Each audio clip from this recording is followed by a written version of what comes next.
உறுப்பினர் சே. ஊர்வசி அமிர்தராஜ், மாண்புமிகு இந்து சமய மற்றும் அறநிலைத்துறை அமைச்சர் அவர்கள். மாண்புமிகு பேரவைத் தலைவர் அவர்களே, உறுப்பினர் கோரிய இந்த வீரபாண்டீஸ்வரர் திருக்கோயில் என்பது 80 ஆண்டுகளுக்கு முன்பு குடமுழுக்கு நடத்தப்பட்டிருக்கின்றது. தற்பொழுது இந்த திருக்கோயிலுக்கு மொத்தம் 8 சன்னதிகள் இருக்கின்றன. இந்த 8 சன்னதிகளுக்கும் தொல்லியல் துறை மற்றும் மண்டல குழு, மாநில குழு ஆகிய ஒப்புதல் பெறப்பட்டு வருகின்ற 5/3/2024 அன்று பாலாலயம் நடைபெற இருக்கின்றது. மாண்புமிகு உறுப்பினர் அவர்கள் அந்த பாலாலயத்திலே கலந்து கொண்டு அந்த பணியை துவக்கி வைக்க வேண்டும் என்று பேரவைத் தலைவர் வாயிலாக கேட்டுக்கொள்கிறேன்.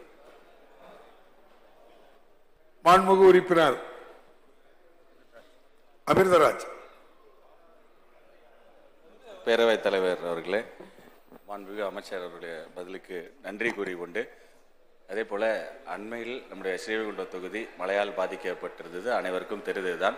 நம்முடைய அரசாங்கம் மிக சிறப்பாக செயல்பட்டு இன்றைக்கு மக்கள் இயல்பு நிலைக்கு அங்கே வந்திருக்கிறார்கள் என்றால் இந்த அரசாங்கத்தை நாம் நன்றி சொல்ல வேண்டும். ஒரே ஒரு செய்தியாக, அந்த அரசு அறிவித்த நிவாரணங்களை விரைவாக அங்கே செயல்படுத்த வேண்டும் என்ற பொதுவான கோரிக்கையை இங்கே வைத்துவிட்டு, அங்கே எங்களுடைய தொகுதி மக்களின் ஒரு நீண்ட நாள் கோரிக்கையாக தூத்துக்குடி மாவட்டம் ஸ்ரீவைகுண்டம் நகரத்திலே கைலாசநாதர் சுவாமி திருக்கோயில் இருக்கிறது. அது நவ திருப்பதி ஸ்தலங்களில் ஒன்றாகும். இங்கே சித்திரை மாதம் 10 நாட்கள் திருவிழா சிறப்பாக நடைபெற்று வருகிறது. இந்த கோவில் கடந்த 50 ஆண்டுகளாக தேரோட்டம் இல்லாமல் அது தேர் சேதமடைந்த நிலையில் உள்ளது. இந்த தேரினை சரி செய்து மீண்டும் தேரோட்டத்தை நடத்த அரசு முன் வருமா என்று சபாநாயகர் வாயிலாக நான் அமைச்சர். மாண்புமிகு அமைச்சர். மாண்புமிகு பேரவைத் தலைவர் அவர்களே, இந்த ஆட்சி ஏற்பட்ட பிறகு புதிய தேர்கள் என்று 48 தேர்கள் 71 கோடி ரூபாய் செலவில் பணிகள் நடைபெற்று வருகின்றன. 48 திருக்கோயில்களில் தேர் மரமாத்து பணிகள் சுமார் 6 கோடி ரூபாய் செலவில் நடைபெற்று வருகின்றன. உறுப்பினர் கோரிய இந்த திருக்கோயில் என்பது 46 உட்பிரிவு 1 கீழ் வருகின்ற கோவில். போதிய நிதி ஆதாரம் இல்லாத கோயில். இருந்தாலும் மாண்புமிகு முதலமைச்சர் அவர்கள் இப்படி புராதன சின்னங்களாக விளங்குகின்ற இந்த திருக்கோயிலின் திருத்தேர்கள் காப்பாற்றப்பட வேண்டும் என்ற நோக்கத்தோடு சுமார் 1,16,00,000 ரூபாய் செலவில் இந்த திருத்தேர் அமைப்பதற்குண்டான அனைத்து நிலையிலேயும் ஒப்புதல் பெறப்பட்டிருக்கின்றன. போதிய நிதி ஆதாரம் இல்லாததால் திருக்கோயிலுடைய பொதுநல நிதியிலிருந்து ஒரு தொகையும் திருக்கோயிலின் சார்பிலே ஒரு தொகையும் ஒதுக்கீடு செய்யலாம் என்று கலந்தாய்வு செய்திருக்கின்றோம். உறுப்பினர் அவர்கள் மனது வைத்தால் அந்த 1,16,00,000 அவரே உபயதாரர் நிதியில் ஏற்றுக்கொண்டு அந்த திருத்தேரை பணிகளை துவக்குவதாக இருந்தால் இந்த மாத இறுதிக்குள்ளாக அதற்குண்டான உத்தரவு வழங்கி அந்த திருத்தேர் பணியை நாங்களும் கலந்து கொண்டு நீங்களும் கலந்து கொண்டு அந்த பணியை துவக்கலாம் என்பதை பேரவைத் தலைவர் வாயிலாக தெரிவித்துக் கொள்கிறேன். மாண்புமிகு உறுப்பினர் அமிர்தராஜை பயப்படாம சொல்லுங்க. நம்முடைய தொகுதியில அது ஒரு முக்கியமான அங்கமா இருக்கிறதுனால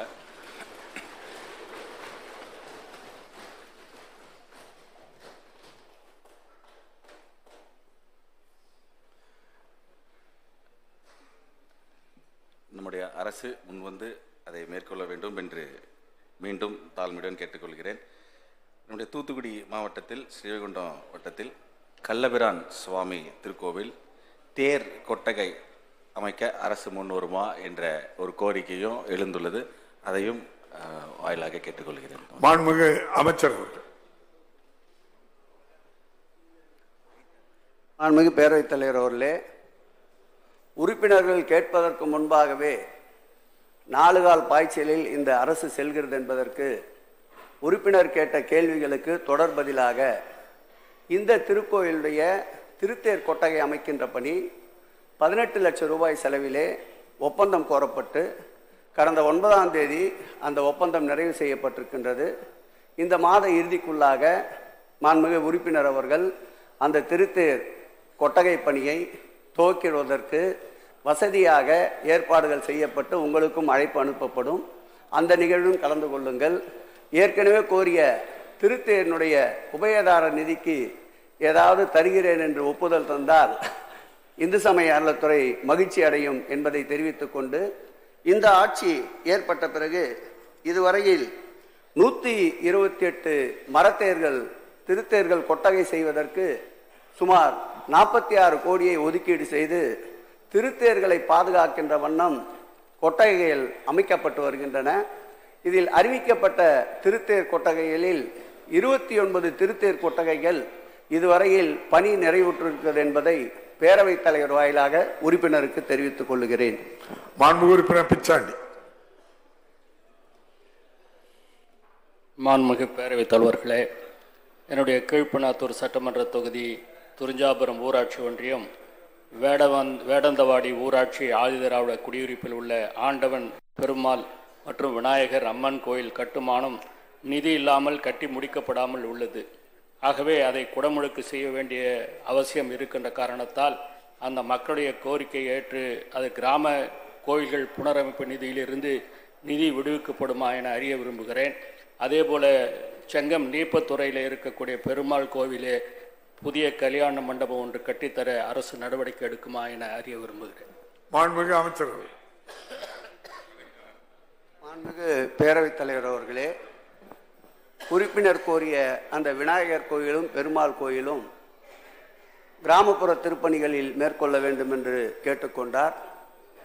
மாண்புமிகு தமிழக முதலமைச்சர் அவர்கள் பொறுப்பேற்றவுடன் கிராமப்புற திருக்கோயில்கள் ஆதி திராவிடர் திருக்கோயில்கள் பகுதிகளில் ஏற்கனவே கடந்த ஆட்சி காலத்தில் ஆண்டுக்கு 1000 திருக்கோயில்கள் என்று திருப்பணிக்கு எடுத்துக் கொள்ளப்பட்டிருந்தது. அதேபோல் ஆதி திராவிடர் வசிக்கின்ற பகுதிகளிலும் 1000 திருக்கோயில்கள் திருப்பணிக்கு எடுத்துக் கொள்ளப்பட்டிருந்தன. இரண்டையும் சேர்த்தால் 2000 திருக்கோயில்கள் ஆண்டிற்கு கடந்த ஆட்சி காலத்தில் புனரமைப்பு பணிக்கு எடுத்துக்கொள்ளப்பட்ட நிலையில் மாண்புமிகு தமிழக முதலமைச்சர் அவர்கள் பொறுப்பேற்ற பிறகு அந்த 1000 என்றிருந்ததை 1250 1250 திருக்கோயிலாக எடுத்துக்கொள்ள உத்தரவிடப்பட்டு அந்த திருக்கோயில்களுக்கு திருப்பணிகளுக்கு 1 லட்சம் ரூபாய் தான் கடந்த ஆட்சி காலத்தில் ஒதுக்கீடு செய்யப்பட்டது. மாண்புமிகு தமிழக முதல்வர் அவர்கள் ஏறி வருகின்ற விலைவாசியை கருத்தில் கொண்டு அந்த 1 லட்சம் ரூபாய் நிதியை 2 லட்சம் ரூபாயாக உயர்த்திய கருணை மாண்புமிகு தமிழக முதல்வர்களை சாரும். அதோடு மட்டுமல்லாமல் 2021-22 ஆண்டு அறிவிப்பின்படி 2500 திருக்கோயில்களுக்கு ஒரே தவணையாக 50 கோடி ரூபாயை வில்லிவாக்கத்திலே இருக்கின்ற சிங்காலவேலர் மைதானத்தில் ஒரு பெரும் விழாவாக நடத்தி 2500 திருக்கோயில்களுக்கும் அவர் திருக்கரங்களாலே 50 கோடி மதிப்புள்ள காசோலைகளை வழங்கிய பெருமை சொன்னதை செய்கின்ற முதல்வர் மாண்புமிகு தமிழக முதல்வர் ஆட்சியில் நடந்திருக்கின்றன. 2022-23 ஆண்டு அதே போல் 2500 திருக்கோயில்களுக்கு காசோலைகள் வழங்கப்பட்டிருக்கின்றன. இந்த 23-24 ஆண்டுக்குண்டான அந்த 2500 திருக்கோயில்களுக்கு உண்டான காசோலைகளையும் தயார் நிலையில் இருக்கின்றது.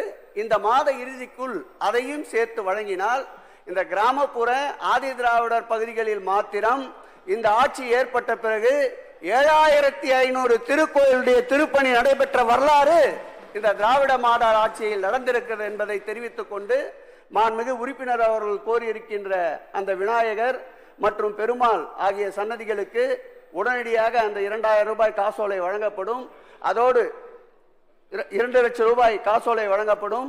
அதோடு அவர் கோரிய அந்த பெருமாள் திருக்கோயிலுக்கு திருமண மண்டபம் மாண்புமிகு முதலமைச்சர் அவர்கள் அனுமதியோடு இந்த ஆண்டு மானிய கோரிக்கையில் அந்த பணி எடுத்துக்கொள்ளப்படும் என்பதை பேரவைத் தலைவர் வாயிலாக தெரிவித்துக் கொள்கிறேன்.